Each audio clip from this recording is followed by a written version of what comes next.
Subscribe. Subscribe. Welcome to Real Rockford Files, for tales of the paranormal, supernatural, and the flat-out unbelievable. Today I'm going to be telling stories of children who see spirits. Let's get into it.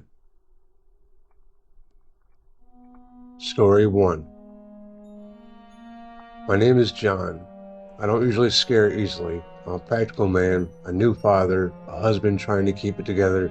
But what happened in my house, what my little girl saw, has left me questioning everything I thought I knew about death and what lingers after it. This happened within the last year. It started harmless enough. Every morning, I'd set my 1-year-old Emma down on her playmat while my wife Sarah got ready for work. Emma was at that age where everything delighted her blocks, her squeaky toys, even just the sound of my voice. But then, one morning, I noticed her staring at the far corner of the living room. Not just a casual glance, her eyes locked on it, wide, curious, and then she smiled. A giggle bubbled out of her chest, that pure, innocent baby laugh that makes your heart ache with love. She clapped her hands and reached into the empty space like someone was standing right there, waving at her. "What do you see over there?" I asked, following her gaze. "Nothing, just the corner where the old rocking chair sat, the one that used to belong to my mother." It warned me at first. My mom had passed 2 years before Emma was born. I grew up with her reading to me from that chair, humming lullabies when I was sick.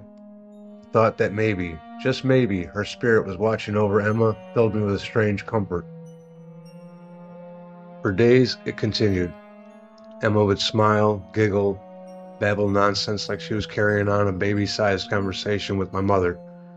Sarah thought it was sweet, too. She even whispered once, "Maybe your mom's keeping an eye on us." I wanted to believe that. But then it shifted. One evening, I sat with Emma while Sarah worked a late shift. The house was quiet, the lights dim, and I had the TV on low. Emma was on the floor, clutching her stuffed rabbit. Out of nowhere, she froze.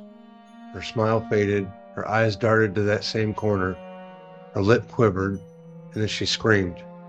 Not a little cry, not the kind she made when she was hungry or tired. This was different. Piercing, terrified. She clawed at her rabbit, then at me, as if she wanted to be lifted up and away. I scooped her up fast, holding her against my chest, whispering, it's okay, Daddy's got you." But her eyes never left that corner. I looked, harder than before. Still nothing. No shifting shadows, no trick of the light. But I swear to God, the air felt heavy, like the room was holding its breath. That night, she didn't sleep well. She'd wake up shrieking, flailing, her tiny hands batting at the air like she was pushing something away. I started to worry. Was this something medical? Could babies see things when they were sick? Was she having seizures, night terrors? My logical side clawed for an explanation, because the alternative, that something unseen had moved into my home, wasn't an option I wanted to face. The next morning, Sarah left for work early, leaving me alone with Emma. She cried as soon as we went into the living room, not whining, screaming. Her little body stiffened in my arms. That was it. I wasn't going to wait. I grabbed the diaper bag, buckled it into her car seat, and headed straight for the ER. But halfway down the street, I realized something. She had stopped crying. I glanced in the rearview mirror. Her face was relaxed, her chest rising and falling in the soft rhythm of sleep. Out cold, peaceful. I pulled over. My heart was pounding. I turned in my seat, staring at her. She was fine. More than fine. She hadn't looked that calm in days, and it hit me like ice water down my back. She hadn't stopped crying because I was holding her. She hadn't stopped because she was tired. She stopped the moment we left the house. I sat there in the car for what felt like an hour, my mind racing. What if it wasn't medical? What if she was seeing something real? The thought of my mother came back. At first, I wanted to cling to it. The idea that her spirit was there. But why would my daughter suddenly be terrified of her grandmother? Unless it wasn't her. Unless something else was wearing her face. Eventually, I drove home. I told myself I was being stupid, that the ER could still check on her, that it was probably nothing more than a coincidence. But when I carried her back inside, she woke up, and she screamed. Her tiny fingers dug into my shirt, her face twisted in terror as her eyes shot in the corner again. The rocking chair. It was rocking, slowly, back and forth. I froze. The air pressed against me, thick and suffocating. Every hair in my body stood on end. I wanted to believe it was a draft, the house settling, but there was no draft.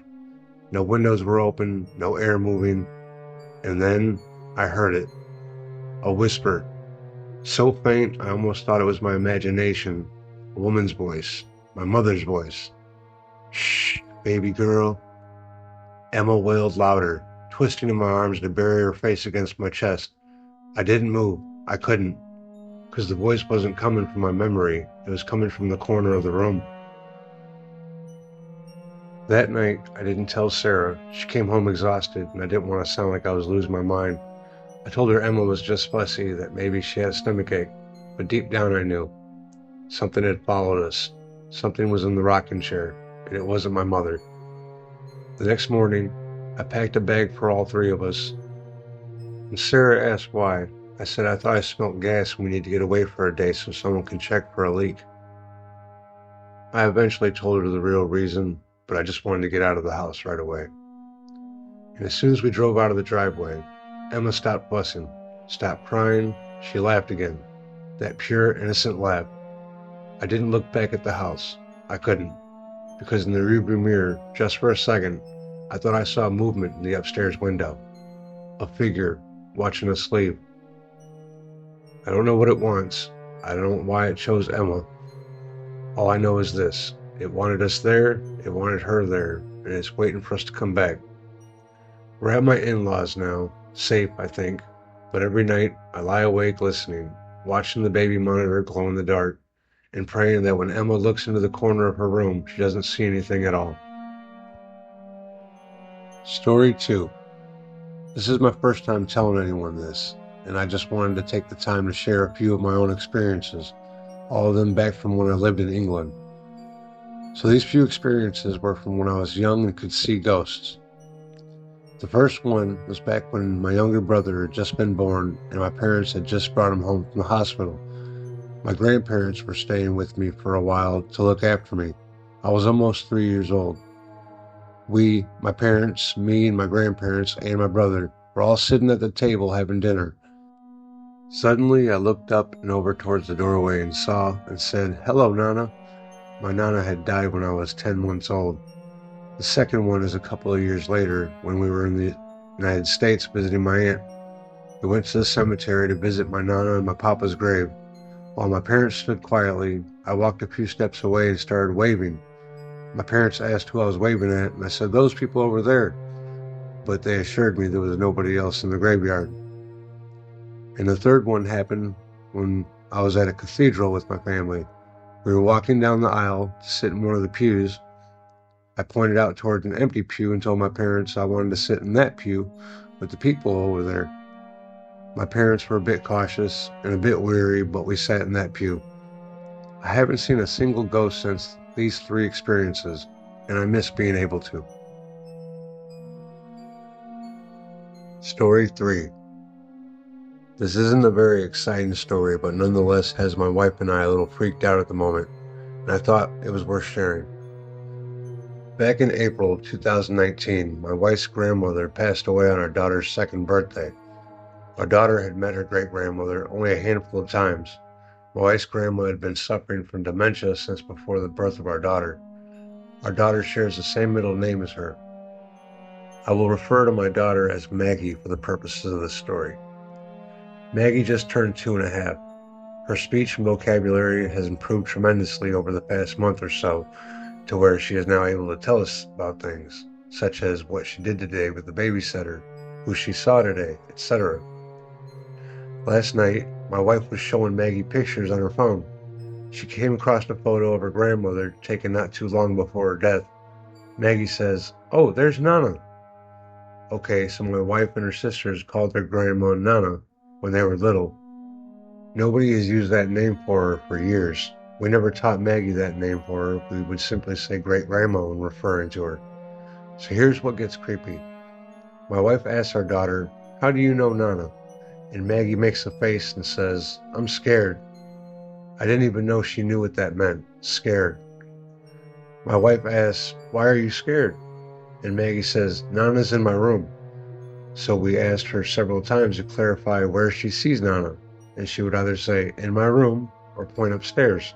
Then she tells us, "Nana sings songs." So we were all pretty freaked out. I'm not sure that a 2.5-year-old is developed enough where she can tell stories. We started showing her random pictures of other senior citizen women, and she had no reaction to any of them.